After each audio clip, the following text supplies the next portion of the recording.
1 தெசலோனிக்கேயர் 5:22 என்ன சொல்லுது?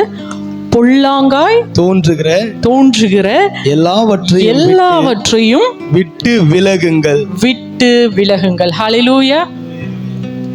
விட்டு விலகுங்கள். எதை விட்டு விலக வேண்டுமானால், பொல்லாங்காய் தோன்றுகிற எல்லாவற்றையும். இது அது அப்படின்னு இல்லை. இது பொல்லாப்பு, இது தீமை, இது ஈவில். அதை விட்டு விலகுன்னு சொல்லலை. அது ஈவில் மாதிரி தான் தெரியுது அப்படிங்கிறதையும் நாம் விட்டு விலகணும்னு கர்த்தர் சொல்லுகிறார். ஆமென்.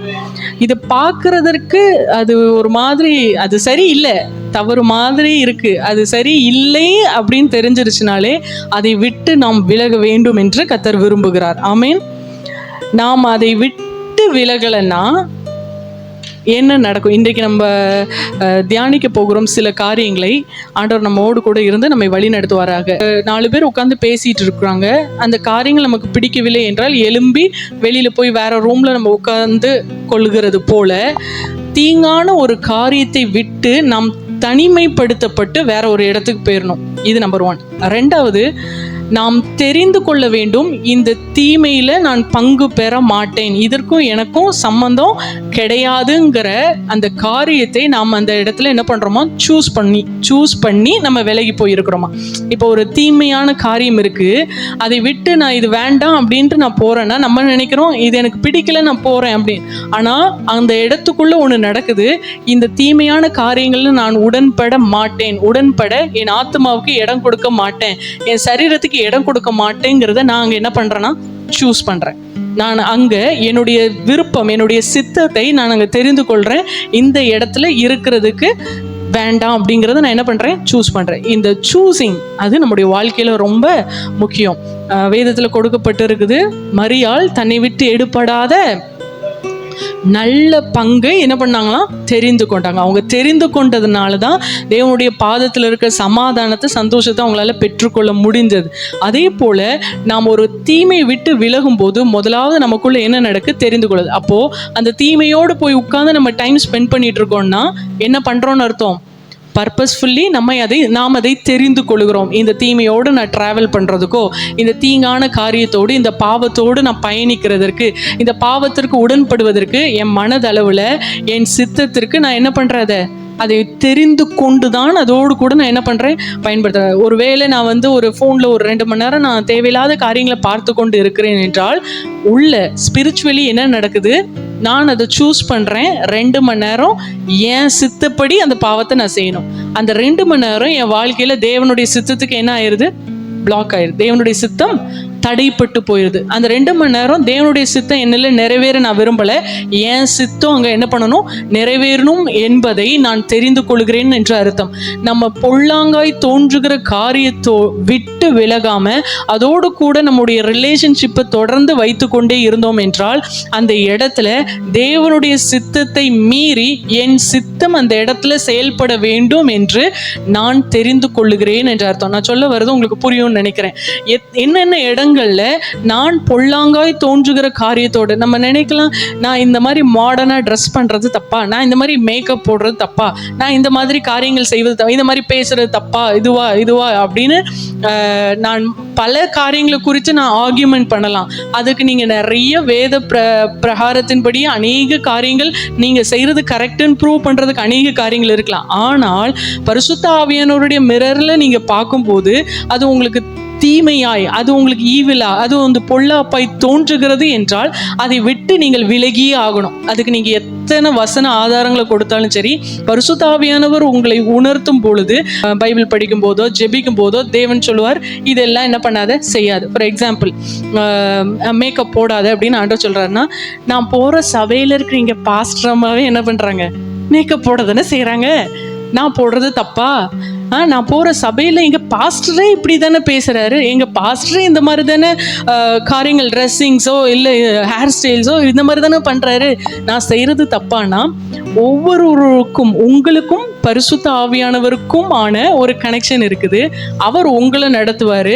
கம்பேர் பண்ணாதீங்க இந்த விஷயத்தில். அவங்க இது செய்கிறாங்க, அப்போ இது பொல்லாப்பா, இது தப்பா அப்படின்னு கம்பேர் பண்ணாதீங்க.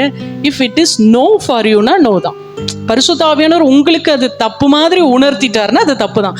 அது எவ்வளோ பெரிய ஊழியர்கள் அதை செய்து கொண்டிருந்தாலும் பரவாயில்ல, அது அவங்களுக்கும் பரிசுத்த ஆவியானவருக்கும் உள்ளது.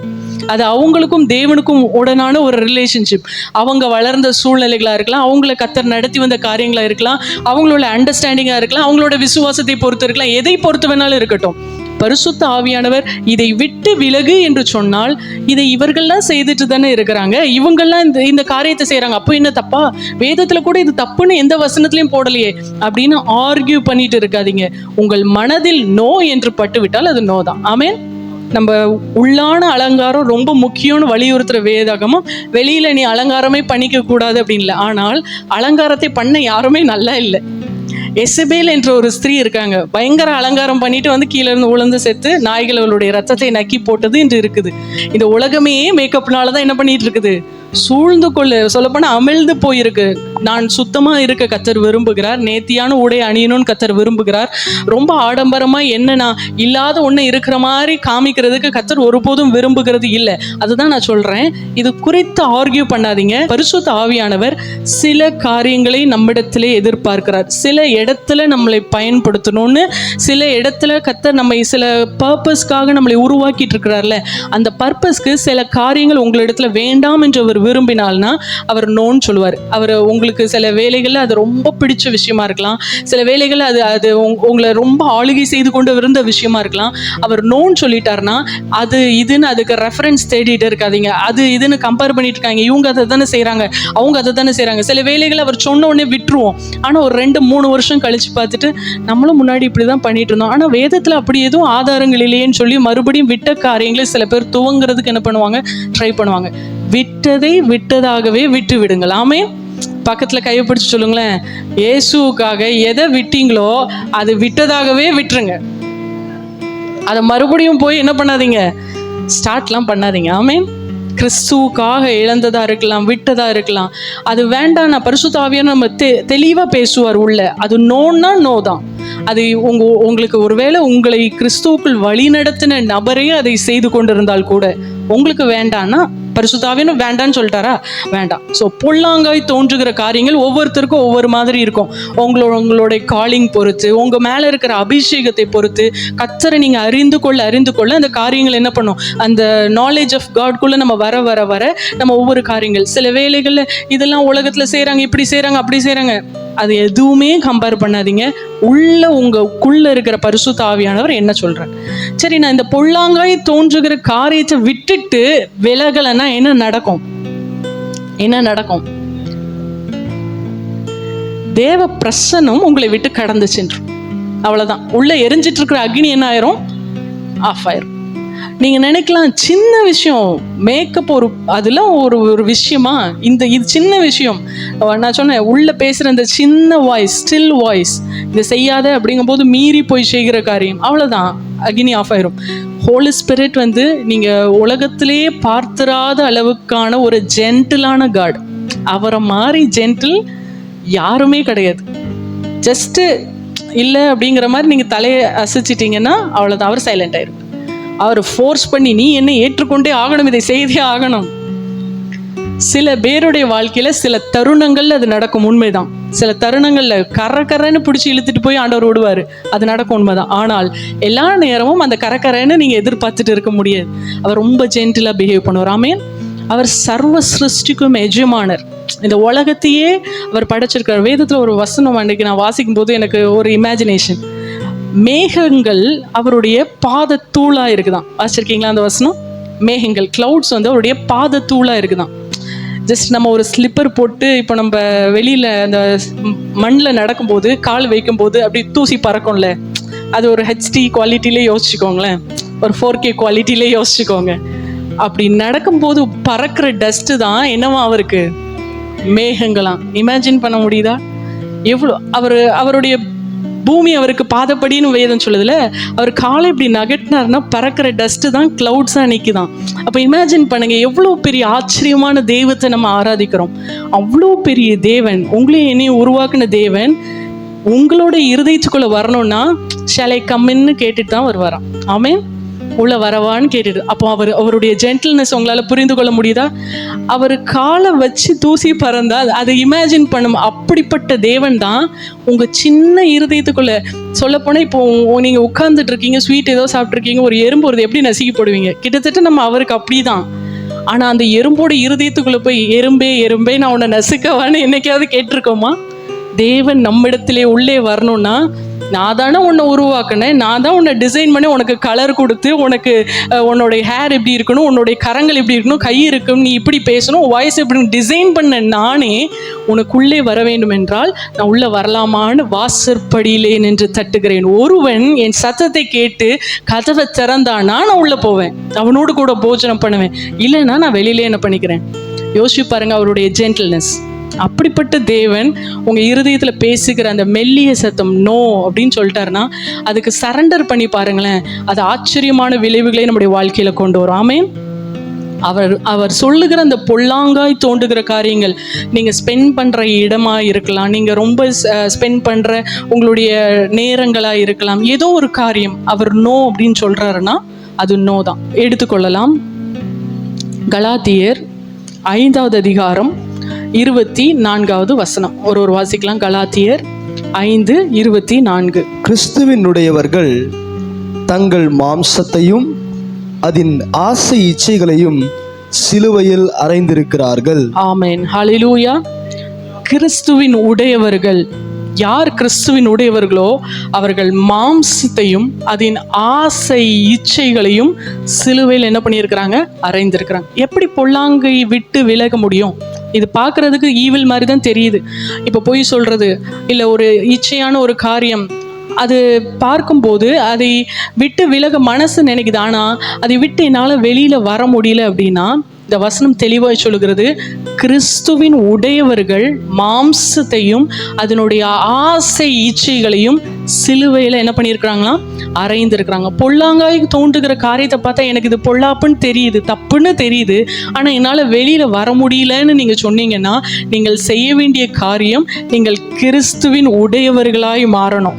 இன்னும் தெளிவாய் சொல்ல போனால் உங்கள் மாம்சமும் அதன் ஆசை இச்சைகளும் சிலுவையில் அறையப்படணும்னு ஆண்டவர் விரும்புகிறார். ஆமென்.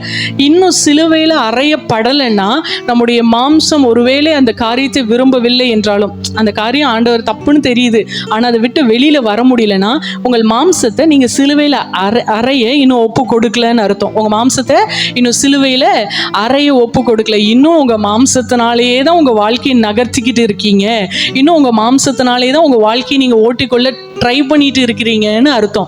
எப்போ ஒரு மனுஷன் கிறிஸ்துவின் உடையவனாய் தேவ ஆவியினால் நடத்தப்பட தன்னை அர்ப்பணிக்கிறானோ, தன்னுடைய மாம்சம் ஆசை இச்சைகளை சிலுவையில் அறைந்து, நான் அல்ல ஏசப்பா, என்னில் நான் குறையணும், நீங்க பெருகணும், நீங்க கிறிஸ்து எனக்குள்ள மகிமைப்படணும்னு ஆவியினாலே நடத்தப்பட தன்னை அர்ப்பணிக்கிறானோ அவன் பொல்லாங்காய் தோன்றுகிற காரியத்தை விட்டு எளிதாக என்ன பண்ணிடுவான்?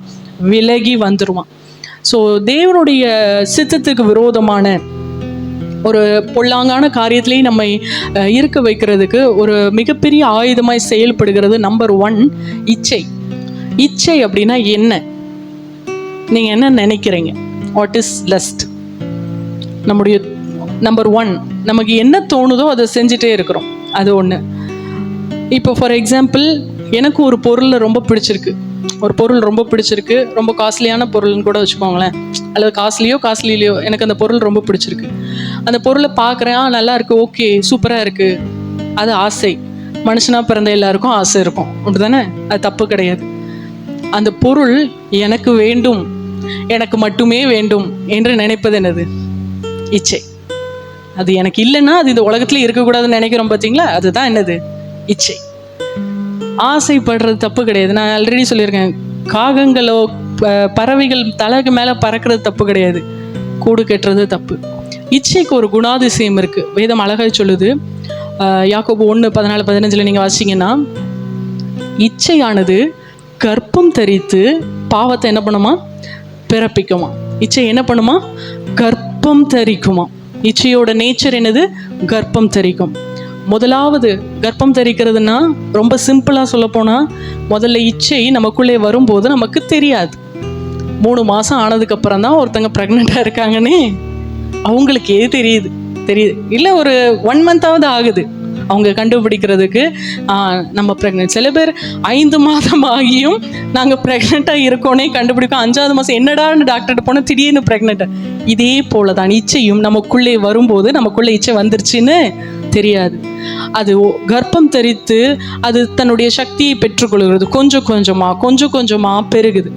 உங்களுடைய காரியங்கள் முழு சரீரமும் அந்த உருவாகி இருக்கிற இச்சைக்கு உணவை அளித்து கொண்டே இருக்கத்தக்கதாக மாறுது. அந்த உணவு குறையும் போது இச்சை நம்மை மயங்க செய்து கூட தனக்கான உணவை பெற்றுக்கொள்கிறது. நம்ம விழுந்தா கூட பரவாயில்ல, அந்த இச்சை தன்னுடைய காரியத்தை செய்து கொண்டே இருக்கிறது. அந்த காரியத்துக்காகவே நம்முடைய வாழ்க்கை முழுக்க திருப்பப்படுகிறது. நம்முடைய வாழ்க்கை, அந்த இச்சை கர்ப்பம் தரித்திருக்கிற மனிதனுடைய வாழ்க்கை மட்டும் இல்லை, அவனை சுற்றி இருக்கிறவர்களும் அதற்கு நேராக திரும்ப வேண்டும் என்று அந்த இச்சை என்ன பண்ணுது, ஒவ்வொரு நாளும் பெருகி கொண்டு வருது. குறிப்பிட்ட காலத்தில், ஒரு உச்சகட்டமான ஒரு காலத்தில் அது கர்ப்பம் தரித்து பாவமாக வெளிப்படுது. சின் கமிட் பண்ணுறாங்க, தவறுகளை செய்து முடிக்கிறார்கள். அப்போ இச்சை ரொம்ப கொடூரமான ஒரு ஆயுதம், சத்துருடைய ஆயுதம். இன்னைக்கு நிறைய பேர் அதை பற்றி பேசுறதுக்கு என்ன பண்ணுறோம், பயப்படுறோம். ஒரு ஊழியர் இதை சொன்னார், எனக்கு ஆச்சரியமாக இருந்தது. இச்சை சத்ருவோட பெரிய ஆயுதம் அப்படின்னாரு. சாத்தானை விட வலிமையான ஒரு ஆயுதம் என்னது, ஒரு பெரிய பயங்கரமான காரியம் தான் இச்சை. ஏன்னா சாத்தானியே அவன் தேவதூதனா இருந்து விழ பண்ணது என்னதான், தேவனுடைய சீட்டு எனக்கு வேணுங்கிற இச்சை தான். ஆச்சரியமா இருந்தது, உண்மைதானே? அவன் சாத்தானியே விழ வச்சது என்னதுதான், இச்சை. நம்ம நினைக்கிறோம் பெருமை அது இது அதெல்லாம் வந்தது, அது எல்லாம் கிடைச்சா அப்படி அது ஒரு ஆனர். ஆனா அவன் இச்சித்தான். அந்த சீட்ல நம்ம போய் உட்கார்ந்தா நான் மட்டும்தான் அங்க போய் உட்காருவேன், வேற யாரும் இருக்கக்கூடாது, அந்த சீட்டு எனக்கு தான். அந்த இச்சை மேல இருந்து அவனை கீழே தள்ளி விட்டுருச்சு. அது மாத்திரமல்ல, யார் யார் அவன் கண்ணியில் அகப்படுகிறார்களோ அவர்கள் அனைவரையும் அந்த இச்சை தான் என்ன பண்ணுது, இச்சையினால தான் சத்ரு விழ பண்ணுகிறான். நீங்க பார்த்தீங்கன்னா சின்ன சின்ன மனிதர்கள் இந்த இச்சையினால விழுந்ததை நீங்க பார்க்க மாட்டீங்க. பெரிய பெரிய ஊழியர்கள் அதில் விழுந்ததை நீங்க பார்ப்பீங்க. பெரிய பெரிய மனிதர்கள் கர்த்தருக்காக பலத்த காரியங்களை செய்தவங்க இந்த இச்சையில். ஏன்னா இந்த இச்சையான ஆயுதம் தான் அது உள்ள வர்றதே என்ன பண்ணாது தெரியாது. கர்த்தர் நம்ம அந்த வேலி அடைத்து நம்மையும் நம்முடைய ஊழியத்தையும் இந்த சத்துருடைய காரியத்திற்கு விலக்கி காப்பாராக என்று நான் ஜெபிக்கிறேன். ஆமென். நம்ம இந்த இச்சை எனும் ஆயுதம் உயரத்துல உன்னதத்துல இருக்கிறவன் மீது சத்துரு ஏம் பண்ற ஒரு ஆயுதம் தான் என்னது, இச்சை. அது கண்களின் இச்சை, மாம்சத்தின் இச்சை, என்ன விதமான, சில பேர் பெண் மேல இச்சை, இல்ல பொண்கள் மேல, இல்ல மண்ணின் மேல, எந்த விதமான ஏதோ ஒண்ணு, ஒரு பணம் மேலையா, பொருள் மேலையா, ஏதோ ஒன்று மேல, உயிர் இருக்குதோ உயிர் இல்லையோ அதன் மேல ஒரு இச்சை.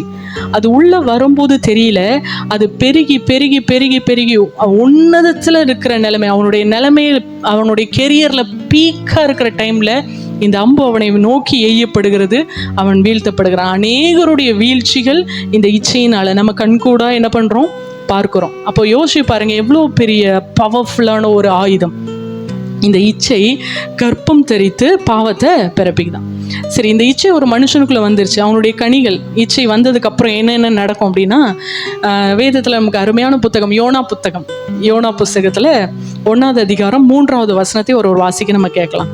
அப்பொழுது யோனா கர்த்தருடைய சமூகத்தினின்று விலகி தர்ஷீசுக்கு ஓடி போகும்படி எழுந்து யோப்பாவுக்கு போய் தர்ஷீசுக்கு போகிற ஒரு கப்பலை கண்டு கூலி கொடுத்து தான் கர்த்தருடைய சமூகத்தினின்று விலகும்படி அவர்களுடைய தர்ஷீசுக்கு போக கப்பல் ஏறினான். ஹல்லேலூயா.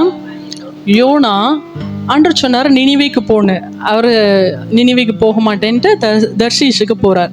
தர்ஷீஷுக்கு போறதுக்கு என்ன கொடுத்தானா, கூலி கொடுத்தானா.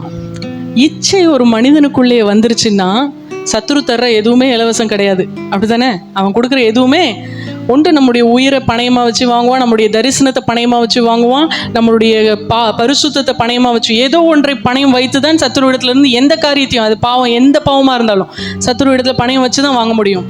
இங்கே வசனம் சொல்லுகிறது, யோனா தர்ஷீஷுக்கு போக, தேவனுடைய சித்தத்திற்கு போகாமல் அவனுடைய மாம்சம் நிறைவேற்ற விரும்புகிற இச்சைக்கு நேராக போகும்போது அவன் கூலி கொடுத்து போனான். ஆமென்.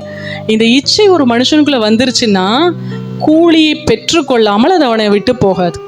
நீங்கள் இச்சிக்கிற ஒரு காரியத்தை நோக்கி நான் போவேன், தேவ தரிசனத்துக்கு எதிராய் போவேன் என்றால், நீங்கள் எதிராய் தேவ தரிசனத்திற்கு, தேவ திட்டத்திற்கு எதிராய் போகிற ஒவ்வொரு காரியங்களுக்குமான கூலியை நீங்கள் கொடுத்தே ஆகணும்.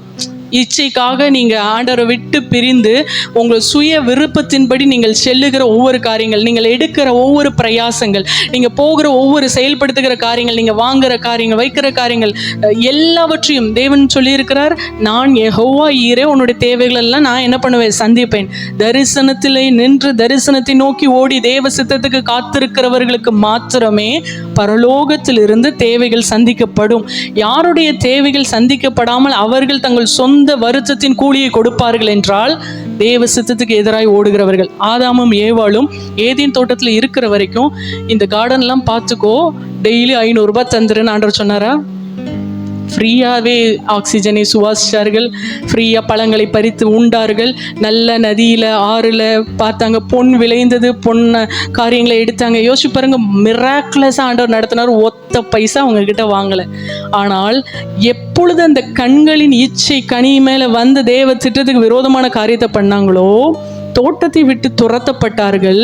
நீ வேர்வை சிந்தினாதான் உனக்கு காசு, உனக்கு உள்ள சோறு உள்ள போகணும்னா நீ வேர்வையை சிந்தி தான் ஆகணும். என்றைக்கு அந்த கூலி கொடுக்கறதுக்கு ஆண்டவர் ஆரம்பிச்சாரு, நாம் இச்சித்து போகிற காரியம், நம்முடைய இச்சை தேவனிடத்தில் இருந்து வருகிற நன்மைகளை தடை செய்துவிடும். ஒரு ஆமேன்னு சொல்லலாமா? நம்ம இச்சித்து ஒரு காரியத்தை நோக்கி போகிறோம், ஊழியத்துலையா இருக்கலாம், குடும்பத்துலையா இருக்கலாம்.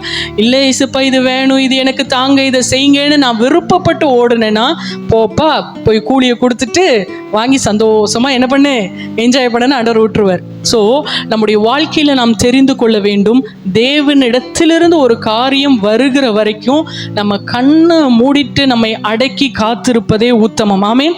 எத்தனை பேர் உங்கள் பாக்கெட்லேருந்து செலவு பண்ணி பரலோகம் வரைக்கும் போயிடலாம்னு நினைக்கிறீங்க? பரலோகம் போக முடியாது, பரலோகம் வரைக்கும் வேணா போகலாம், போக முடியாது. ஆமேன். அப்போ தேவனிடத்திலிருந்து பெற்றுக்கொள்ளணும் அப்படின்னா நான் தேவ சித்தத்தின் மையத்தில் இருந்து நான் நடத்தப்படணும். ஆமேன். நான் என்னுடைய சுய இஷ்டத்துக்கு எங்கேயோ ஒரு இடத்துல ஃபினான்ஷியலாக நான் ஸ்டக் ஆகிறேன், எங்கேயோ வர வேண்டிய நன்மை எனக்கு வரலை, பரலோகத்திலேருந்து எனக்கு ப்ரொவைட் பண்ணப்படலைன்னா தெரிந்து கொள்ளுங்கள், அன்றைக்கே இப்போ ஆண்டவர்கிட்ட போய் அழுங்க, ஆண்டவரே எந்த இடத்துல நான் என் சுய இஷ்டத்துக்கு நான் ஓடிட்டேன், எந்த இடத்துக்கு நீங்கள் போக சொன்ன இடத்த மீறி நான் போயிட்டேன், எந்த இடத்துல நான் தேவையில்லாததை நான் இச்சித்து என் மாம்சத்தை நான் அங்கே செலுத்திட்டேன், பொல்லாங்காய் தோன்றுகிற எது பின்னாடி என் கண்கள் செலுத்தப்பட்டுருச்சு, எனக்கு நீங்க உணர்த்துங்க.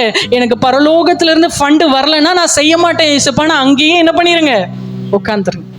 இல்லைன்னா போவேன்னா கூலி கொடுத்து போய் கடல் கொந்தளிச்சு, நம்ம எல்லாருக்கும் தெரியும் என்னென்ன இச்சை அதை தான் பிறப்பித்தது, கொந்தளித்தது. நீங்கள் மாத்திரமல்ல, உங்கள் கப்பலையே கொந்தளித்தது, தூக்கி போட்டாங்க. அப்போ கூட நிம்மதியில் மீன் வந்து லபக்குன்னு 3 நாள் மீன் வயிற்றுல உட்காந்து வெளியிலையும் வர முடியாம, உள்ளேயும் உட்கார முடியாம படாத பாடுகளை பட்டு கடைசியில் மீனே வேண்டாச்சு தூணன் துப்பிட்டு போயிடுச்சு. ஆமே. இந்த மாதிரி தான் வாழ்க்கை இருக்கும். இச்சை ஒரு மனிதனுக்குள்ள வந்துருச்சுன்னா அவன் வாழ்க்கை அப்படித்தான் இருக்கும். மனிதர்கள் காரி துப்புவாங்க. அப்படிப்பட்ட உன்னதமான காரியங்கள்லாம் இச்சை என்ன பண்ணிடும், கொண்டு வந்துடும். என்ன வாழ்க்கை மனுஷனா இவெல்லாம் இப்படியா அப்படியா?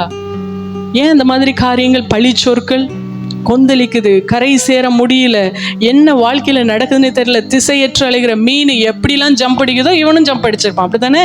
மீன் என்ன அப்படியே ஸ்லோவாக போட் மாதிரி கொண்டு போகுமா? குதிக்கும், பாடும், ஆடும், குதிக்கும், தள்ளும், என்னெல்லாமோ பண்ணி. ஆனால் நீங்கள் ஒன்றை இதில் புரிந்து கொள்ளணும், அவன் எப்பொழுது கர்த்தருடைய சித்தத்துக்கு நேரம் ஒப்பு கொடுத்து கடலில் தூக்கி போட்டாங்களோ நேராக நினிவேக்கு போனான். மீனுக்கு கையில் ஏதாவது காசு கொடுத்தான்? தேவ தரிசனத்துக்கு நேராக திருப்பப்பட்டீங்கன்னா அந்த இலவசம் உங்களுக்கு மறுபடியும் வந்துடும். ஆமேன். ஆண்டவர் உங்களுக்கு மறுபடியும் மேலேருந்து ப்ரொவைட் பண்ணிடுவார். மீனை ஆயத்தம் பண்ணினார் அல்லவா, அந்த மீன் உங்களுக்கு போய் கரெக்டாக அது துப்புறது கரெக்டாக போய் எங்கே போய் துப்புச்சான்? உங்கள் தரிசனத்தில் போய் நீங்கள் விழுந்துருவீங்க. அதற்காக அந்த பணயத்தை சிலுவையில் இயேசு நமக்கு சம்பாதித்து விட்டார். ஆமேன். இயேசு சம்பாதித்ததை உணர்ந்தவர்கள் நம்முடைய மாம்ச இச்சைகளை அந்த சிலுவையில் அறைய ஒப்பு கொடுக்கணும்னு ஆண்டவர் விரும்புகிறார். ஆமேன். இயேசு சம்பாதிச்சு சிலுவையில் தாங்க வச்சிருக்கிறாரு. நீங்கள் சிலுவையில் உங்களை அரைஞ்சிட்டீங்கன்னா அதை என்ன பண்ணிக்கலாம், எடுத்துக்கொள்ளலாம். இல்லை நான் என்ன சிலுவையில் அறைய மாட்டேன் சுற்றிக்கிட்டே இருப்பேன்னா சுற்றிக்கிட்டே இருக்க வேண்டியதான். ஹல்லேலூயா. இன்னொரு வசனத்தை வாசிங்க. நான் சொன்னேன்ல, யாக்கோபு 1:14-15 வாசிக்கலாம். யாக்கோபு 1:14-15. அவனவன் தன் சுய இச்சையினாலே இழுக்கப்பட்டு சிக்குண்டு சோதிக்கப்படுகிறான். பின்பு இச்சையானது கர்ப்பம் தரித்து பாவத்தை பிறப்பிக்கும். பாவம் பூரணமாகும்போது மரணத்தை பிறப்பிக்கும். ஹல்லேலூயா. அவனவன் தன் சுய இச்சையினாலே இழுக்கப்பட்டு சிக்குண்டு சோதிக்கப்படுகிறான். ஹல்லேலூயா. இச்சை ஃபர்ஸ்ட் பார்க்கும்போது இட் அட்ராக்ட்ஸ், நம்மளை அது பக்கமாய் இழுத்து கொள்ள அது அட்ராக்ட் பண்ணும். இழுக்கப்பட்டு இன்னும் அதுக்கு டைம் கொடுக்குறவங்க அதனால் இழுக்கப்பட்டு, இன்னும் டைம் கொடுக்குறவங்க அதனால் சிக்குண்டு, இன்னும் டைம் கொடுக்குறவங்க அதனால் சோதிக்கப்பட்டு தங்கள் வாழ்க்கையை மரணத்தில் போய் முடித்தவங்களும் இருக்கிறாங்க. அந்த இச்சை கர்ப்பம் தெரித்து பாவத்தை பிறப்பித்து பாவம் பூரணமாகி மரணத்தில் போய் விடிந்தவர்களுடைய வாழ்க்கையும் இருக்கிறது. அப்போது வேதம் சொல்லுகிறது, தேவன் ஒருபோதும் அவர் சோதிக்கிறவர் அல்ல. சோதனைங்கிற வார்த்தை வேதத்தில் நிறைய இடங்களில் குறிப்பிடப்பட்டிருக்குது. இயேசு சோதிக்கப்பட்டார். ஆனால் யாக்கோபு எழுதுகிறார், தேவன் ஒருவரையும் சோதிக்கிறவர் இல்லை. இது நான் உங்களுக்கு இன்னைக்கு கொஞ்சம் கிளியர் பண்ண விரும்புகிறேன். டெம்டேஷன் வேற, டெஸ்ட் வேற. அப்படித்தானே? டெம்ட் ஆகிறது வேற, டெஸ்ட் வேற. ரெண்டுமே சோதனை தான், சோதிக்கப்படுறது தான். ஆனால் டெம்டேஷன் வேறு, டெஸ்ட் வேறு. சில டிஃப்ரென்சஸ் நான் சொல்கிறேன், நீங்கள் நோட் பண்ணிக்கோங்க. யாக்கோபு 1:13 டெம்டேஷனுக்கு, டெஸ்ட்டுக்கு யாக்கோபு 1:2-3 நம்ம வாசிக்கலாம். முதலாவது யாக்கோபு 1:13. சோதிக்கப்படுகிற எவனும் நான் தேவனால் சோதிக்கப்படுகிறேன் என்று சொல்லாதிருப்பானாக. தேவன் பொல்லாங்கினால் சோதிக்கப்படுகிறவர் அல்ல, ஒருவனையும் அவர் சோதிக்கிறவரும் அல்ல. ஹல்லேலூயா. அப்போ முதலாவது நாம் தெரிந்து கொள்ளணும், டெம்டேஷன் அது தேவனிடத்திலிருந்து வருகிறது இல்லை, சாத்தான் இடத்திலிருந்து வருது. நம்பர் 1 பாயிண்ட் என்னது? சோதனை. டெம்டேஷன் யார் இடத்துல இருந்து வருது? சாத்தான் இடத்திலிருந்து வருகிறது. அப்போ டெஸ்ட் தேவனிடத்திலிருந்து வருது. டெம்டேஷன் யார் இடத்துல இருந்து வருது? பிசாசின் இடத்துல இருந்து வருது. டெஸ்ட் யார் இடத்துல இருந்து வருது? தேவனிடத்திலிருந்து வருது. டெம்டேஷன் எதற்காக வருகிறதுனா, நீங்கள் ஒரு பாவி, நீ ஒரு ஃபெயிலியர், நீ இந்த உலகத்தில் வாழ தகுதி இல்லை, நீ தேவனுடைய சித்தத்தை நிறைவேற்ற ஊழியத்தை நிறைவேற்ற தகுதி இல்லை, you are not successful, you are a failure, இப்படியே நம்ம சொல்கிறதுக்கு, நம்மளை ப்ரூவ் பண்ணுறதுக்கு எது நம்ம இடத்துல வருதான்? டெம்டேஷன் வருது. ஆனால் நீங்கள் டிசைன் பண்ணப்பட்டதே ஜெயிப்பதற்காக, இந்த உலகத்தை ஜெயிப்பதற்காக, என் சித்தத்தை நிறைவேற்றுவதற்காக அப்படின்னு நம்மளே பரிபூர்ணமாய் நம்முள்ள அந்த ஆணித்தரமாக அந்த நம்பிக்கையை பெற்றுக்கொள்வதற்கு தேவன் டெஸ்ட்டை என்ன பண்ணுறாரு? அனுமதிக்கிறார். த பர்பஸ் ஆஃப் டெம்டேஷன் என்னன்னா, நீ ஒரு ஃபெயிலியர், உன்னால் இது முடியாது, பாத்தியா விழுந்துட்ட, பாத்தியான்னு நம்ம நெகட்டிவாக அப்ரோச் பண்ணுறதுக்கு சாத்தானால் அனுப்பப்படுகிறது. ஆனால் சோதனை தேவனிடத்தில் இருந்து வருகிற டெஸ்ட்டு இல்லை, இது எல்லாவற்றையும் ஜெயித்தன்னா உனக்கு ரிவார்டு, நீ இதை ஜெயிச்சிட்ட, நான் உன் கூட இருக்கிறேன், உன்னை ஜெயிக்க வைப்பேன், உன் கூட இருந்து உன்னை வழி நடத்துவேன். அப்போது உங்களை சக்ஸஸ்ஃபுல்லாக மாற்றுறதுக்கு அனுப்பப்படுகிறதா என்னது? டெஸ்ட். எப்படி நம்ம கிளாஸஸில் டெஸ்ட்ஸ் எழுதுகிறோம், ஒரு ஆனுவல் எக்ஸாம் எழுதினோடனே அடுத்த கிளாஸ் ப்ரொமோட் ஆகிறோம், அதே போல் அடுத்த கட்ட ப்ரொமோஷனுக்காக தேவனிடத்திலிருந்து அனுப்பப்படுகிறதா என்னது? டெஸ்ட். 3வது, இந்த டெம்டேஷன் தேவனுடைய அன்பிலிருந்து, தேவ பிரசன்னத்திலிருந்து கொஞ்சம் கொஞ்சமாக உங்களை செப்பரேட் பண்ணிடும், பிரிச்சிடும். தேவனிடத்திலிருந்து பிரிக்கும், சக தேவ ஊழியர்களிடத்துலேருந்து, சபை பிலீவர்ஸ்குள்ளேருந்து, சபை கிட்ட இருந்து, உங்கள் ஃபேமிலி, உங்கள் நல்ல ஒரு ஹெல்தி ஃப்ரெண்ட்ஷிப்ஸில் இருந்து, ஹெல்தியான ரிலேஷன்ஷிப்பில் இருந்து உங்களை கொஞ்சம் கொஞ்சமாக இந்த டெம்டேஷன் என்ன பண்ணிடும்? பிரிச்சிடும். ஃபார் எக்ஸாம்பிள், அப்போ தான் புதுசாக ஒரு பாய் ஃப்ரெண்டு அல்லது ஒரு கேர்ள் ஃப்ரெண்ட் கிடச்சிருக்காங்கன்னா ஃபோன் எடுத்து டெக்ஸ்ட் பண்ண ஆரம்பிக்கிறாங்கன்னு வச்சுக்கோங்களேன். கொஞ்சமாக சர்ச்சுக்கு வராமல் என்ன பண்ணுவாங்க? டெக்ஸ்ட் பண்ணுவாங்க. கொஞ்சமாக அவங்க சர்க்கிள்லேருந்து பிரிஞ்சு ஒரு ரூமுக்கு தனியாக ஒதுக்கப்படுவாங்களா? ஒதுங்கிடுவாங்க. ஸோ ஒவ்வொரு காரியங்கள் அப்படியே கொஞ்சமாக, என்னப்பா ஆளே வெளியில் பார்க்க முடியலங்கிற அளவிற்கு கொஞ்சமாக அந்த நல்ல சேட் பண்ணிகிட்டு இருக்கிற ஈவினிங் ஃப்ரெண்ட்ஸை விட்டுட்டு அப்படி கொஞ்சமாக அந்த இச்சையானது, அந்த டெம்டேஷன் ஆனது அவர்களை அப்படியே செப்பரேட் பண்ணிடும் ஒரு நல்ல ஹெல்தியான சர்க்கிள் இருந்து. இதே நம்ம டெஸ்ட்டு நீங்கள் பார்த்தீங்கன்னா உங்களை அந்த பிரச்சனைகள் அதிகமாக இருக்கும், காரியங்கள் கைகூடி வராமல் இருக்கும், ரொம்ப கரடு முரடாக இருக்கும் அந்த ரோடு, ஏன்டா வாழ்கிறோங்கிற மாதிரி சூழ்நிலை இருக்கும். ஆனால் நீங்கள் கொஞ்சம் கொஞ்சமாக க்ளோசர் டு காட் ஆயிடுவீங்க, தேவனிடத்தில் நெருங்கி கொண்டே இருப்பீங்க. எப்படி டெம்டேஷன் உங்களை கொஞ்சமாக தேவனை விட்டு தூரப்படுத்துதோ, டெஸ்ட்டு உங்களை தேவனிடத்திற்கு நேராக என்ன பண்ணும்? கொண்டு சேர்க்கும். இது நம்பர் 3. நம்பர் 4, டெம்டேஷன் ரொம்ப அட்ராக்டிவாக இருக்கும். பார்க்கும்போது நல்லா இருக்குது, இது நம்ம செஞ்சால் நல்லா இருக்குமே, இந்த காரியங்கள் பார்த்தா நல்லா இருக்குமே, ஒரு வீடியோஸாக இருக்கலாம், இல்லை தேவனுக்கு பிரியமில்லாத காரியங்கள் பார்க்குறதுக்கு ரொம்ப பேசுகிற வார்த்தைகள், இல்லை போடுற ட்ரெஸ்ஸு, இல்லை நடக்கிற காரியங்கள். இப்போ யாருங்க பாய் ஃப்ரெண்ட் இல்லாமல் கேர்ள் ஃப்ரெண்ட் இல்லாமல் இருக்கா? ரொம்ப அட்ராக்டிவாக இருக்கும், கேட்குறதுக்கும் பார்க்குறதுக்கும் ரொம்ப பளபளன்னு இருக்கும். அதுதான் என்னது? டெம்டேஷன். டெஸ்ட்டு நம்ம எப்போவும் தெரிஞ்ச மாதிரி தான். ஸ்கூலில் எக்ஸாம்னாலே சில பேருக்கு என்ன வந்துடும்? ஜுரம் வந்துடும். அதே போல் டெஸ்ட்டு பார்க்குறதுக்கு பயங்கரமாக இருக்கும். ஆண்டவர் சில காரியங்களை முன்னாடியே சொல்லுவார், நான் உன்னை சோதிக்க போகிறேன், இந்த மாதிரி டெஸ்ட் வழியாக உன்னை நடத்த போகிறேன். அப்போ டெஸ்ட்டு பார்க்க பயமாகவும் பீதியாகவும் இருக்கும். ஆனால் டெம்டேஷன் அப்படி இருக்காது. அது பார்க்கும்போது ரொம்ப அட்ராக்டிவாக, நமக்கு இது நடந்தால் நல்லாயிருக்கும், நம்ம இதை செஞ்சால் நல்லா இருக்குமே, இப்போ இருக்கிற சிச்சுவேஷனை குறித்து அதை நினைக்க விடாது. 2 வருஷத்துக்கு அப்புறம் இப்படி இருக்கும், இல்லை 2 வருஷத்துக்கு முன்னாடி அப்படி இருக்கும். ஏதோ ஒரு காரியத்தை இப்போ ரியாலிட்டியில் உங்களை இந்த டெம்டேஷன் என்ன பண்ணாது? வாழ விடாது. So temptation is so attractive. ஆனால் டெஸ்ட் அப்படி கிடையாது. 4. அடுத்து 5வது, முதல்ல ரொம்ப சந்தோஷமாக இருக்கும் டெம்டேஷன். புதுசாக ஒரு ரிலேஷன்ஷிப்பில் போகும்போது ரொம்ப ஆண்டருக்கு பிரியமில்லாத காரியம், இல்லை டெய்லி ஒரு காரியங்கள் இது மாதிரி செய்யும்போது, இல்லை டைம் ஸ்பெண்ட் பண்ணும்போது ரொம்ப சந்தோஷமாக, இது அல்லவோ பிறவி பழையன்னு நான் இப்போ தான் என்ன பண்ணிகிட்ருக்கேன், அனுபவிச்சுட்டு இருக்கேன். அது ஒரு ஃபுட்டு மேலே இருக்கிற ஒரு டெம்டேஷனாக கூட இருக்கலாம். ரொம்ப இதெல்லாம் இல்லாதவன் என்ன மனுஷங்கிற அளவிற்கு ரொம்ப சந்தோஷமாக இருக்கும். அதற்கு பிற்பாடு வாழ்க்கை முழுசும் அதை நினச்சி நீங்கள் கண்ணீர் வடிக்கிற மாதிரி இருக்கும். அதுதான் டெம்டேஷன். வாழ்க்கை முழுவதும் சில பேர் அவங்க லைஃப் டைமு கொடுத்தா கூட அதுக்கு ஈக்குவல் பண்ண முடியாது. அவர்கள் இழந்ததே. டெம்டேஷனில் ரொம்ப ஊறி போனவங்க, அவர்கள் இழந்ததே அதை திரும்ப அவங்களால என்ன பண்ணவே முடியாது. நினைக்கும் போதெல்லாம் கண்ணீராக இருக்கும். அடுத்து அப்படியே நீங்கள் டெஸ்ட் வந்தீங்கன்னா முதல்ல கண்ணீராக இருக்கும்.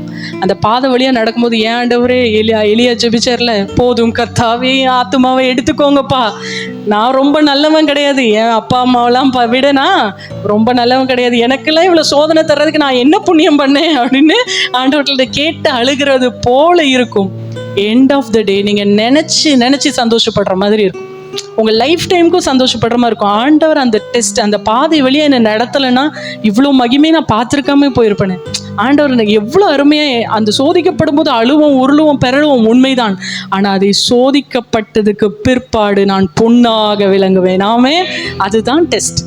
ஆனால் இங்கே சோதனை முடிஞ்சதுக்கு அப்புறம் ஆரம்பிக்குமே, எல்லாம் நீங்களாம் இருப்பீங்கன்னு நினச்சி தானடா ஆண்டவரை விட்டுட்டு வந்தேன், இப்போ ஆண்டவரும் போயிட்டாரு, நீங்களும் போயிட்டீங்கிற கதையாய் முடிந்து போயிடும். ஃபஸ்ட்டு ரொம்ப சந்தோஷம், அப்புறம் இட்டர்னல் டியர்ஸ். இங்கே டெஸ்ட்டு இட்டர்னல் ஜாய் நமக்கு கொண்டு வரும். Purpose, final purpose.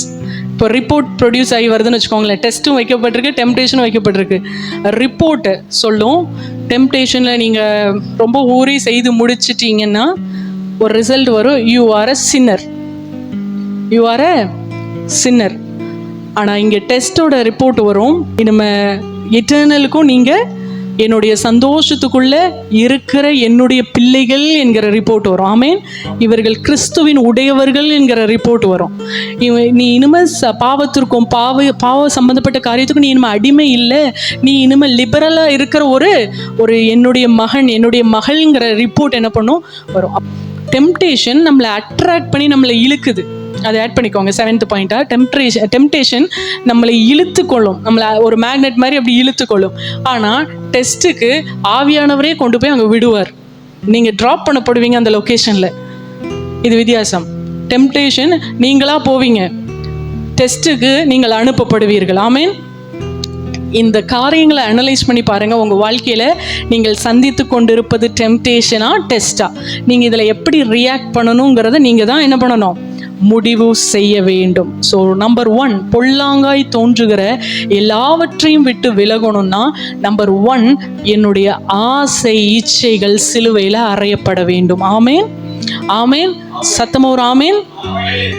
2வது எடுத்து வாசிக்கலாம். பிலிப்பியர் 2வது அதிகாரம் 15-16. கோணலும் மாறுபாடுமான சந்ததியின் நடுவிலே குற்றமற்றவர்களும் கபடற்றவர்களும் தேவனுடைய மாசற்ற பிள்ளைகளுமாய் இருக்கும்படிக்கு எல்லாவற்றையும் முறுமுறுப்பில்லாமலும் தர்கிப்பில்லாமலும் செய்யுங்கள். ஹல்லேலூயா. பொல்லாங்காய் தோன்றுகிற எல்லாவற்றையும் விட்டு விலகணும்னா நம்பர் 1 நம்முடைய மாம்சம் சிலுவையில் அறையப்படணும். நம்பர் 2 நம்ம செய்கிற காரியங்களை வித்தவுட் கம்ப்ளைண்ட்ஸ், வித்தவுட் ஆர்குமெண்ட்ஸ்.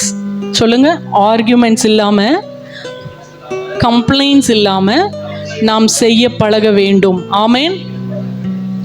இது ரொம்ப முக்கியமான ஒரு காரியம். எப்போ நம்முடைய வாழ்க்கையில் முறுமுறுப்பும் தர்க்கிப்பும் வருகிறதோ, நம்முடைய வாழ்க்கையில் இது நீக்கப்படாவிட்டால், இது பொல்லாங்கு, இது நம்முடைய வாழ்க்கை, இது பார்க்குறதுக்கு பாவம் மாதிரி தெரியாது, ஆனால் இது பாவம், இது பொல்லாங்கு. இதை விட்டு விலகாவிட்டால் நம்மளால் நம்முடைய மாம்சத்தை சிலுவையில் அறைய ஒப்பு கொடுக்க முடியாது. நம்மளால் தேவனுடைய சித்தம் நிறைவேறுவதும் ரொம்ப கடினம். ஒரு சின்ன எக்ஸாம்பிள், இல்லை இல்லை இல்லை அதுதானே கம்ப்ளைண்ட்டு. அவங்கக்கிட்ட அன்பு இல்லை, அவங்க அதை செய்யலை, அவங்க இதை பண்ணலை, அவங்க இப்படி பண்ணலை, இல்லை இல்லைன்னு சொல்கிறோம். வேதத்தில் ஒரு அருமையான ஒரு வசனம் இருக்குது, எப்பொழுது பாத்திரங்கள் இல்லை என்று சொல்லப்பட்டதோ அப்பொழுது எண்ணெய் நிறுத்தப்பட்டது. அப்படித்தானா? எப்போ நீங்கள் இல்லை இல்லை இல்லைன்னு குறை சொல்லிட்டு இருக்கிறீங்களோ, எப்போ நான் அது இல்லை இது இல்லை இப்படி பண்ணலை அப்படி செய்யலை அப்படின்னு இல்லை இல்லைன்னு சொல்கிறோமோ, பரலோகத்திலிருந்து வருகிற அபிஷேகமாகிய எண்ணெய் நிறுத்தப்படும். Complaint is a most serious sin. நம்ம தேவனுக்கு விரோதமாய் செய்கிறதுல ரொம்ப கொடூரமான சின். கடந்த சில நாட்களில் நான் அதை ரொம்ப தீவிரமாக கர்த்தரால் உணர்த்தப்பட்டேன். நான் கம்ப்ளைனிங் தேவனுடைய சித்தத்திலிருந்து நம்ம எப்படி விலத்தள்ளுது. தேவனுடைய அபிஷேகம் நம்மள குறைவுபடும், சில வேளைகளில் நிறுத்தப்படும். காரணம் என்னது? கம்ப்ளைண்ட். எல்லா விதத்திலும் அவங்க பர்ஃபெக்டாக இருப்பாங்க. நீங்கள் ஒருவேளை நான் பர்ஃபெக்டாக இருக்கலாம், நான் இதை சரியாக நான் பாடுற காரியங்கள், நான் ஊழியம் செய்கிற காரியம் நான் பர்ஃபெக்டாக செய்யலாம், சுத்தமாக நான் செய்யலாம், எல்லாமே செய்யலாம். ஆனால் நான் இன்னொருவரை குறித்து குறை சொல்லும்போது எனக்கான எண்ணெய் அது நிறுத்தப்பட்டுரும். தேவன் இது எனக்கு ரொம்ப ரொம்ப என்ன சொல்கிறது, ரொம்ப இன்டென்ஸாக அவர் சொல்லி கொடுத்து இந்த காரியத்திலேருந்து நான் என்ன மனம் திரும்புறதுக்கு நான் என்ன பண்ணேன், ஒப்பு கொடுத்துருக்கிறேன். ஸோ கம்ப்ளைண்ட் நீங்களும் உங்கள் வாழ்க்கையில் யோசிச்சு பாருங்கள். கம்ப்ளைண்ட் தேவனுடைய எண்ணெய் நிறுத்தப்பட்டு விடும். கம்ப்ளைண்ட் நீங்கள் பண்ணுகிற ஒவ்வொரு நேரமும் உங்களுக்கான தரிசனங்கள் அது பிளர் ஆகும். நீங்கள் கம்ப்ளைண்ட் பண்ணுகிற ஒவ்வொரு நேரமும் எதை சொல்லுகிறீர்கள் என்றால், என்ன தேவன் என்ன பெருசாக செஞ்சுட்டாரு, தேவனுக்கு என்ன வல்லம் இருக்குது, இதுதான் அதை அடையாளப்படுத்துகிறது. தேவனுக்கு எதிரான பிசாசு கூட சேர்ந்து ஒரு கூட்டம் கீழே விழுந்தாங்க இல்லையா? ஏன் அவங்க விழுந்தாங்க? அவங்க பெருமைப்பட்டாங்களா, இல்லை அவங்க இச்சித்தாங்களா? என்ன தெரியுமா, லூசிஃபர் தேவனுடைய சிங்காசனுக்கு போகும்போது அவர் அதை எப்படி பண்ணலாம் அப்படி இப்படின்னு சொல்லிட்டாரு. எனக்கு விரோதமாக யுத்தம் பண்ண போகிறாராம். மிகாவேல் எல்லாரும் எனக்கு எதிராக யுத்தம் பண்ண வராங்களான்னு அவங்க எல்லாரும் அப்படி பண்ண போகிறாங்களாம், தெரியுமா? இப்படியா அந்த தேவன் இப்படி பண்ணலாமா இப்படி பண்ணலாமா? அந்த கூட்டம் சேர்ந்து என்ன பண்ணிட்டு இருந்தது? கம்ப்ளைண்ட் பண்ணிட்டு இருந்தது, முறுமுறுத்துட்டு இருந்தது. அப்பா நம்ம என்னன்னு போய் கேட்போம், நம்மளும் போய் என்ன பண்ணுவோம்? ஆர்குமெண்ட். என்னன்னு போய் தேவனிடத்துல கேட்போம், என்ன பதில்னு போய் கேட்டலாம். இவ்வளோ நாள் உண்மை ஆராதிச்சு இருந்தவன் தானே, அவனுக்கு ஒரு சீட்டை கொடுக்க கூடாதுன்னு என்ன பண்ணுவோம்? ஆர்கியூ பண்ணுவோம். போங்கடா எல்லாரும் கீழேன்னு அனுப்பி விட்டார். ஆமேன். முறுமுறுப்பும் தர்க்கிப்பும் தேவனுடைய பார்வையில் அது ஒரு பெரிய பாவம், பொல்லாங்கு. அது நம்மள நிறைய பேருக்கு தெரியல. நம்ம சீக்ரெட்டாக நமக்குள்ளே சில பேர் சீக்ரெட் பார்ட்னர்ஸ் இருக்காங்க. நான் கண்டுபிடிச்சேன் என் வாழ்க்கையில் அந்த மாதிரி சீக்ரெட்டான பார்ட்னர்ஸ். கம்ப்ளைண்ட் பண்ணுறதுக்குனே அவங்கள்ட்ட பேசினாலே என்ன தான் வருது? கம்ப்ளைண்ட்ஸ் தான். கம்ப்ளைண்ட் பண்ணாமல் கொஞ்சம் சைலண்ட்டாக இருப்போன்னு பார்த்தா பேசுகிறதுக்கு வார்த்தையே என்ன பண்ண மாட்டேங்குது, வர மாட்டேங்குது. அப்போ தான் தெரியுது எந்த அளவுக்கு நான் கம்ப்ளைண்ட் பண்ணுறேன்னா, ஒன்று நான் தேவனை அவமதித்து, தேவனுடைய காரியங்களை அவமதித்து, அவருடைய மகிமையை அவமதித்து பேசிகிட்டு இருக்கேன். அவரால் முடியாது, நடக்காது, அவிசுவாசமான காரியங்களை செஞ்சுட்டு இருக்கேன். ரெண்டாவது, நான் கம்ப்ளைண்ட் பண்ணிட்டு இருக்கேன்ல ஒரு நபர், அவருடைய ஸ்பிரிட்டை நான் பாய்சன் பண்ணிட்டு இருக்கேன். கொஞ்சம் கொஞ்சமாக அவருடைய சோல், அவருடைய ஆத்மாவில், அவருடைய ஸ்பிரிட்டில் கொஞ்சம் கொஞ்சமாக பாய்சன் என்ன பண்ணிகிட்டே இருக்கேன், ஊற்றிட்டே இருக்கேன். ஒரு நாள் அவர் விஷம் நிறைந்த மனிதனை, முழு மனிதனை என்ன பண்ணிடுறாரு. அதுக்கு காரணம் யார்? நான் தான். ஆத்மாவை ஆதாயம் பண்ணுறதை விட்டுட்டு ஆத்மாவை என்ன பண்ணிகிட்டு இருக்கோம்? டாக்ஸிஃபை பண்ணிகிட்டு இருக்கோம், சேதாரம் பண்ணிகிட்டு இருக்கோம். கரெக்டு. ஆத்மாக்களை ஆதாயம், நான் அதாவது சில ஒரு பழமொழி சொல்லுவாங்க, உபகாரம் இல்லாட்டாலும் உபத்திரம் இல்லாமல் இருந்திருப்பா. ஆத்மாவை ஆதாயம் பண்ணலான்னு பரவாயில்ல நான் சொல்ல மாட்டேன், பண்ணணும். ஆனால் ஆத்மாவை சேதாரம் பண்ணிடாதீங்க. ஆமேன். நம்மளுக்கு தெரியல அவங்கள கம்ப்ளைண்ட் பண்ணுறதுனால அவங்கள டாக்ஸிக்காக மாற்றிட்டு இருக்கோன்னு. தேவன் அதை வார்ன் பண்ணுறாரு. இஸ்ரவேல் ஜனங்கள் ஏன் கானானுக்குள்ளே போகலை? எவ்வளோ பிரம்மாண்டமாக பயங்கர சீனெல்லாம் கிரியேட் பண்ணி கூட்டு வந்தார்ல, ஏன் உள்ள அனுப்பல? முறுமுறுப்பு, தர்க்கிப்பு. எதுக்கு எடுத்தாலும் மோசடி வா, என்னன்னு கேட்டுருவோம், ரெண்டில் ஒன்று பார்த்துருவோம். அந்த மோசே என்ன இப்படி பண்றாரு, அவர் எப்படி பண்றாரு, இவர் எப்படி பண்றாரு, ஆரோன் என்ன எப்படி பண்றாரு. முறுமுறுப்பும் தர்க்கிப்பும் அவர்களுக்கு ப்ராமிஸ் பண்ணப்பட்ட லேண்ட் தான், வாக்குத்தத்தம் பண்ணப்பட்ட தேசம் தான். ஆனால் அங்கே போக அவங்களால முடியல. ஃபைனலாக வந்து பாருங்களேன், ஒவ்வொன்றிலையா ஃபில்டர் ஆகி கடைசியில் ஒரு 12 பேரை போய் பார்த்துட்டு வாங்கப்பான்னு அனுப்புகிறாரு. போய் அனுப்பி உள்ளே போய் பார்த்தேன்னா அங்கேயும் போய் 10 பேர் பார்த்துட்டு வந்து எவ்வளோ பெரிய ராட்சதர்கள் இருக்காங்க தெரியுமா, இங்கேருந்து கிளம்பி இவ்வளோ தூரம் ட்ரை பண்ணி இத்தனை பேரை சாவு கொடுத்து வந்து சேர்ந்தேன்னா இவ்வளோ பெரிய ஜெயன்ஸ் முன்னாடி நம்ம போகுவா. அங்கேயும் யோசுவாவும் காலேபும் இருந்தார்கள், தங்க வாயில் திறக்கலை. ஆமென். அவங்க முறுமுறுக்கிறதுக்கு ரீசன்ஸ் இருந்தது. உண்மைக்குமே அவங்க ஜெய்ஜாண்டிக்காக தான் இருந்தாங்க, பயங்கரமான ராட்சதர்கள் தான் இருந்தாங்க, காரியங்கள் முறுமுறுக்கத்தக்கதாக தான் இருந்தது. ஆனால் அதற்கு மத்தியில இவ்வளோ தூரம் எங்களை நடத்தி வந்த தேவன் இதில் நடத்த மாட்டாரான்னு அவங்களுக்குள்ள ஒரு விசுவாசம் இருந்தது. ஆமேன். அந்த 10 பேரும் கடைசியில் உள்ள போல. அந்த 10 பேர் என்ன பண்ணல, யோசுவாவும் எப்புன்னேயின் குமாரனாகிய காலேபும் தவிர எவனும் உள்ள போகக்கூடாதுன்னு ஆண்டவர் என்ன பண்ணிட்டாரு, கேட் போட்டு. ஸோ நம்ம தெரிந்து கொள்ள வேண்டும், முறுமுறுப்பு இஸ்ரேல் ஜனங்களை அவங்களுடைய வாக்குத்தத்தம் பண்ண நம்முடைய வாக்குத்தத்தங்களை சுதந்திரிக்க விடாமல் நம்மை தடை பண்ணி கொண்டு இருக்கிறது முறுமுறுப்பும் தர்க்கிப்பும். என்னன்னு பார்த்துறோம், என்ன அது ஆர்கியூமெண்ட்டா. ஆண்டவர் சொல்றாரு, நீ ஆர்கியூமெண்ட் வர்ற இடத்துல நீ உன்னை அக்செப்ட் பண்ணிட்டு உன்னை தாழ்த்திட்டு மூவ் பண்ணிரு. கடந்த வாரத்தில் ஆண்டவர் எனக்கு சொல்லி கொடுத்தாரு, ஆர்கியூமெண்ட் திரும்ப திரும்ப கூட என்ன பண்ணிட்டு இருக்காத. பேசுனா என்ன சொல்ல வரோம், நம்ம நான் தப்பு செய்யலை, நான் நீதிமான்னு நான் என்ன பண்றேன், அவங்க முன்னாடி ப்ரூவ் பண்ணணும்னு நினைக்கிறேன். நம்ம நீதிமானம் ப்ரூவ் பண்ண வேண்டியவர் கர்த்தர். ஆமென். எத்தனை பேர் ஆமேன்னு சொல்ல விரும்புறீங்க? நான் நீதிமான்ங்கிறது தேவன் சொல்லுகிறாரு, நான் என்னுடைய வாயிலிருந்து சாட்சி கொடுத்தேனே என்னுடைய சாட்சி மெய்யா இராது. என்னை குறித்து சாட்சி கொடுக்கறதுக்கு ஒருத்தர் வருவார். அவர் கொடுக்கும்போது எவனுமே வாயை திறக்க முடியாது. ஆமென். ஸோ கண்ட இடங்களை போய் ஆர்கியூ பண்ணி ப்ரூவ் பண்ண ட்ரை பண்ணாதீங்க. உங்களை ப்ரூவ் பண்ண வேண்டியது கர்த்தர் மாத்திரம் தான். உங்களை அவர் ப்ரூவ் பண்ணிட்டான்னா வேற எந்த மனுஷனும் உங்களை என்ன பண்ண முடியாது, அதை கேன்சல் பண்ண முடியாது, டிஸ்குவாலிஃபை பண்ணவே முடியாது. அதை அவர்களை ஏற்றுக்கொண்டு தான் ஆகணும். கர்த்தர் ப்ரூவ் பண்ணுறதுக்கு காத்துருங்க. அதே போல் ஒரு நன்றி உணர்வு அற்ற இஸ்ரவேலர்களை போல, என்ன ஆண்டவரே இப்படி ஆயிட்டு, அவர்கள் நன்றி உணர்வு இல்லாததுனால தங்களுக்காக கர்த்தர் வாக்குத்தத்தம் பண்ணப்பட்டதை இருந்தாங்க. நான் சொன்னேன், கம்ப்ளைனிங் எண்ணெயை நிறுத்தும், உங்களுக்கான அபிஷேகத்தை அது குறைக்கும். கம்ப்ளைண்ட் பண்ணுறவங்களை நீங்கள் தொடர்ச்சியாக வாட்ச் பண்ணிட்டே வாங்க, அவங்களோட லைஃப்பில் அடுத்த கட்டத்துக்கு போகவே மாட்டாங்க. ஒருத்தர் ரொம்ப கம்ப்ளைண்ட் பண்ணிகிட்டே இருக்கிறாரு, ஒருத்தர் கம்ப்ளைண்ட் பண்ணுறது அவருடைய ஹேபிட்டாக இருக்குன்னு வச்சுக்கோங்களேன். ஃபஸ்ட்டு ஒரு நாள் கம்ப்ளைண்ட் பண்ணி 2 நாள் கம்ப்ளைண்ட் பண்ணிடல, அது உங்களுக்கு ஹேபிட்டாக அடுத்து வளரும். அது வளர வளர வளர நீங்கள் அடுத்த லெவலுக்கு, தேவன் உங்களை ஒரு பிரதான நோக்கத்துக்காக அடுத்தடுத்த லெவலுக்கு கொண்டு போவார்ல, அடுத்த லெவல் ஆஃப் அனாயிண்டிங்கே அவங்க பார்க்க மாட்டாங்க, நின்று போய் விடுவார்கள். எதனாலன்னு பார்த்தனா, கர்த்தர் இவ்வளோ நாள் நடத்தி வந்ததுக்கு, நான் உன்னை இவ்வளோ நாள் இவ்வளோ பிரம்மாண்டமாய் அந்த எகிப்தியருக்கு முன்னாடி உன்னை நடத்திட்டு வந்த, அதுக்கு உனக்கு நன்றி உணர்வு இல்லை. இனிமே நீ அங்கே போய் என்ன பண்ண போறேன்னு அதே லெவலில் என்ன பண்ணிடுவார், அவங்கள ஸ்டாப் பண்ண. எவ்வளோ டேஞ்சரஸ் பாருங்க. கர்த்தருக்காக பெரிய காரியங்களை சாதிக்கணும்னு நினைக்கிற நாம் ஒரு இடத்துல நின்று போயிடும். அதுவும் வெறும் இந்த பொருளி பேசிட்டு அலையிறதுனாலன்னா அது தேவையா நமக்கு?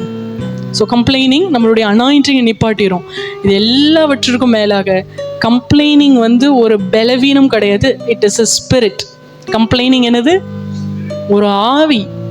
எப்படி ஒரு பொல்லாத ஆவி ஒரு மனுஷனுக்குள்ள அவனை டிசாஸ்டர் ஆக்கி விட்டு போயிருதோ, எல்லாத்தையும் டேமேஜ் பண்ணுதோ, இதே போல கம்ப்ளைனிங் இஸ் அ ஸ்பிரிட். அது உங்களுக்குள்ள செயல்பட விடாமல் தடுக்க வேண்டும் என்றால் ஒவ்வொரு நாளும் நீங்கள் ஆவியில் அதை நின்று யுத்தம் பண்ணணும். கர்த்தர் அதை விரும்புகிறார்.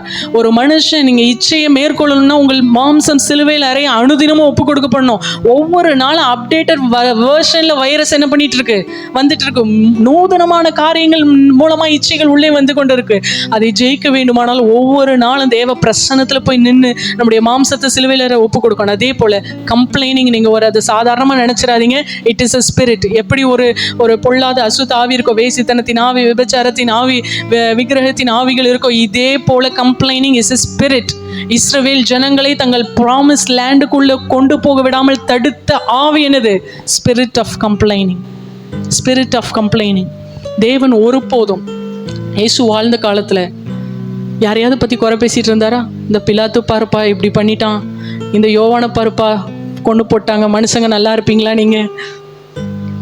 அவர் வாயை திறந்து எண்ணி பேசினார். இதுதான் 3 வருஷம் என்னோட மினிஸ்ட்ரி, இத்தனை வார்த்தைகள் தான், இவ்வளோதான் நான் பேசுவேன். ரொம்ப ப்ரெஷர்டான சிச்சுவேஷன், ஹைப்பர் ப்ரெஷர் இருந்த போதும், ரொம்ப டவுனான சிச்சுவேஷன்லையும் அவர் முறுமுறுக்கவும் இல்லை. அவர் வசனத்தில் வேதத்தில் ஒரு அழகான வார்த்தை இருக்குது, மயிர் கத்தரிக்கிறவனுக்கு முன்பாக சத்தமிடாது இருக்கிற ஆட்டுக்குட்டியை போல. அவர் பேசணும்னா எவ்வளோ பேசியிருக்கலாம், ஆனால் அவர் தன்னை அடக்கி ஒப்பு கொடுத்தார். அவரை பின்பற்றுகிறேன்னு சொல்ற நாம், என் மாம்சத்தை நான் சிலுவையில் அறைய ஒப்பு கொடுத்துக்கிறேன்னு சொல்ற நாம் கண்ட தனமாக நம்ம என்ன பண்ணுறோம், கம்ப்ளைண்ட் பண்ணுறோம். இது சரியில்லை, அது சரியில்லை, இங்கே இது இல்லை, அங்கே இது இல்லை. என் கண் கூட நான் ஆண்டவர் சில காரியங்களை விஷுவலைஸ் பண்ணாரு. இதை பார்க்குறியா, இந்த காரியத்தை நோக்குறியா, இந்த காரியத்தை புரிஞ்சுக்கிறியா, உன் கண்ணு முன்னாடி இத்தனை காரியங்களை நிறுத்துறேன். கம்ப்ளைண்ட் பண்ண இன்னும் கரணம் தப்பினால் மரணம் கதை தான். உன்னை நான் உயர்த்தணும்னு நினச்சேன்னா உன் வாயை என்ன பண்ணு, எவ்வளோ பெரிய சிப்பு போடுவியோ, என்கிட்ட கிருபையை பெற்றுக்கொள், கம்ப்ளைண்ட் பண்ணாதேன்னு ஆண்டவர் சொல்லி கொடுத்தார். ஸோ இன்னைக்கு நான் ஜெபிச்சுட்டு வரும்போது கூட ஆண்டர்கிட்ட ஒப்பு கொடுத்தேன். ஆண்டவரே, இது உங்களுக்கான நேரம், நான் பேசுகிறேன். என் சபையாய் சேர்ந்து நாங்கள் இனிமேல் என்ன பண்ண மாட்டோம், கம்ப்ளைண்ட் பண்ண மாட்டோம். நோ மோர் கம்ப்ளைண்ட்ஸ் இன் அவர் லைஃப்ஸ். ஆமென். இனிமேல் எந்த காரியம் நடந்தாலும் நான் முறுமுறுக்க மாட்டேன். சில வேளைகளில் வாயை திறந்து முறுமுறுக்க மாட்டோம், ஆனால் போறான் பாரு அப்படின்னு என்ன பண்ணுவோம், மனசுல முறுமுறுப்போம். எப்படி தான் இவெல்லாம் இன்னும் உயிரோடு இருக்கானே, எவ்வளோ பண்ணிட்டு எப்படி அசால்ட்டாக உட்காந்துட்டு இருக்கான் பாரு. பண்ணாதீங்க. உங்கள் சிந்தையை ஒப்பு கொடுங்கள். அதோடைய சிந்தை தான் ரூட்டு. நம்முடைய கம்ப்ளைண்ட்ஸ் வாயில் வரும்போதே அதை என்ன பண்ணிடுங்க, தண்ணி குடிச்சு உள்ள விளங்கிடுங்க. அதுக்கு இடம் கொடுக்காதீங்க. கர்த்தர் நம்மை வழி நடத்துவார். ஸோ 2 காரியம் இன்னைக்கு, பொல்லாங்காய் தோன்றுகிற காரியங்கள். இந்த 2 காரியங்கள், இச்சை, கம்ப்ளைண்ட்ஸ், நம்ம இதை பற்றி கேள்விப்பட்டிருக்கலாம், ஆனால் ரொம்ப சீரியஸாக நீங்கள் எடுத்துக்கலாமா? இச்சைலாம் ஒரு பெரிய பாவத்தில் விழுந்தால் தான் இச்சை, அப்படி இல்லை. சின்ன begins from a single step. சின்ன காரியங்களிலிருந்து துவங்குது. கண்களை மூடி நம்ம கர்த்தரை நோக்கி பார்க்க போகிறோம்.